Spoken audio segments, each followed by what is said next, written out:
Magandang araw po, mga kababayan ka Pokemon. Welcome po kayo sa Jesso Trading, mga ka-Mission Impossible, mga ka-Jessra.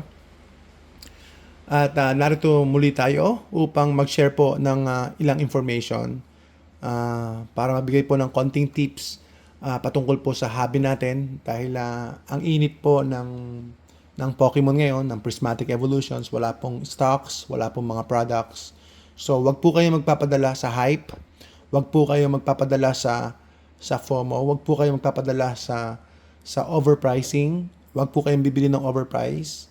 Dapat mag-stick po kayo sa budget niyo, and then ang gagamitin po natin mga kaibigan, mga ka-Pokemon ay yung tinatawag nating na disposable income po na opera po or extra money po na hindi po makakaapekto sa ating family dahil nakapagbayad na po tayo ng mga bills natin at nakapag-save na po tayo. So, we're better off na disposable income ang gagamitin natin instead of savings, instead of yung mga necessary incomes po ng bawat pamilya. Kasi po, very risky po ito. May risk po palagi ito. Kasi at the end of the day, mga kaibigan, mga ka-Pokemon, ito lang po ay mga papel. No? Shiny cardboard, colored cardboard, at saka mga attractive paper po ito, mga kaibigan, mga ka-Pokemon.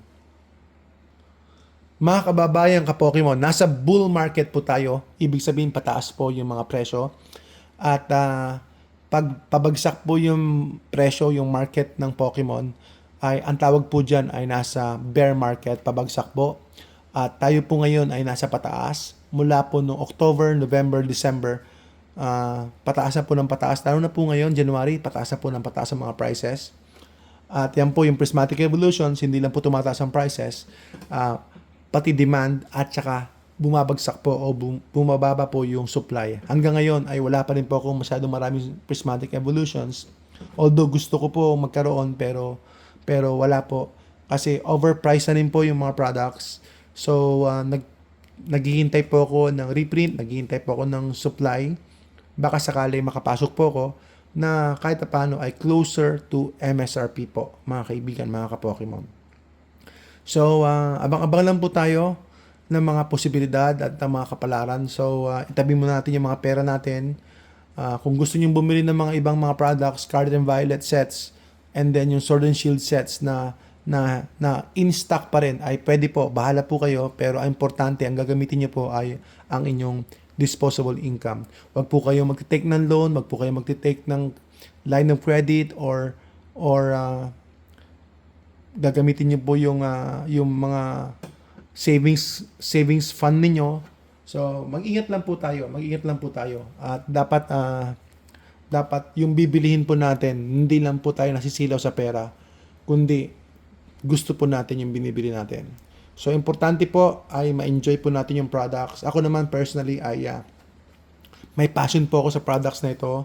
Masaya po ako sa mga cards, sa artwork, at para sa akin ay meron kaming bonding ng family ko, bonding ng mga anak ko. So sa akin po mga kaibigan, mga ka-Pokemon, ito po ay mahalaga.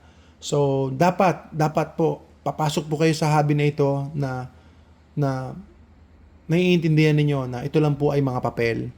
One of these days or possibly na bumagsak po ang presyo or hindi po siya maging liquid, mahirap pong ibenta.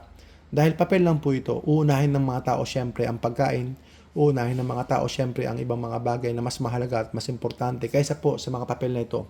Especially po, they are so expensive. So yan po mga ka-Pokemon ng konti-kong tips sa araw na ito. Sana makatulong po ako sa inyo na importante po na mag-take time tayo, i-analyze po natin ang market. Hindi po ito financial advice, ito po ay opinion ko lang po at ginagawa ko lang po ito na ito po yung experience ko, nagiging transparent lang po ako kung ano po yung mga strategies na ginagawa natin. At we are a seller as well, so nagbebenta po tayo ng mga products na ito dahil meron po tayong passion, sa mga collectibles na ito. Hindi lang po dahil sa financial o monetary gain. Ang importante dito mga kaibigan ay bibilihin nyo po yung product dahil gusto nyo po siya, na-enjoy nyo po siya. So, bilhin nyo po si Charizard kung gusto nyo si Charizard. Bilhin nyo po si Gengar kung si Gengar ang gusto niyo. Bilhin nyo yung gusto nyong set. Hindi lang po binibili yung basta may pera o merong ganyan-ganyan. Dapat i-understand po ninyo ano ba talaga ang gusto nyo i-collect, saan po talaga kayo nag-i-enjoy, saan po talaga kayo masaya. Dapat i-consider nyo po yon. Kasi kung ano man ang mangyari, kung ito man ay maging zero, ito man ay maging less valuable, naging hindi na po siya mahal, mura lang po siya. At least, no, meron kayong Eevee, kasi favorite nyo naman si Eevee, meron kayong Pikachu, may i-enjoy nyo pa rin yung mga products na ito, no matter what happens. Sa tingin ko naman, it will take some time, pero sealed naman tayo, sealed naman po kayo, so we don't have to worry a lot about it, especially po kung sealed tayo, and then disposable income naman po ang gagamitin ninyo. Pero magiging problematic po ang situation kapag ang gagamitin po ninyo ay ang inyong savings account or ang inyong savings bond or savings fund, mga kaibigan, mga ka-Pokemon. Or lalo na kapag kayo po ay maglo-loan dahil po sa mga products na ito. So, yun po mga ka-Pokemon, kung hindi po natin ma-afford, then kailangan mag-ipon muna tayo, mag-hold off muna tayo. Dahil ito lang po ay mga papel lang po ito na wala naman po silang use talaga unless na for pleasure, for game, for collection, for looking at it, for display. Yun po, kaibigan, mga ka-Pokemon. So, yan lang po ang ating rambling. Yan lang po ang ating sharing po ngayong araw na ito. At medyo nawala ako sa line of thought kasi medyo ilang araw po akong hindi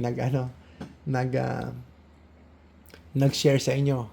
Medyo nagpahinga ng konti sa channel, pero busy po talaga tayo, mga kaibigan. Ang dami nating kausap ng mga customers, ang dami nating tinuturuan ng mga newbies sa hobby. Through PM, through Facebook Live. Tuloy-tuloy pa rin po tayo, pero ito napabayaan ko ng konti itong channel. So sana mag-subscribe po kayo para lalo po ako ma-motivate at ma-inspire.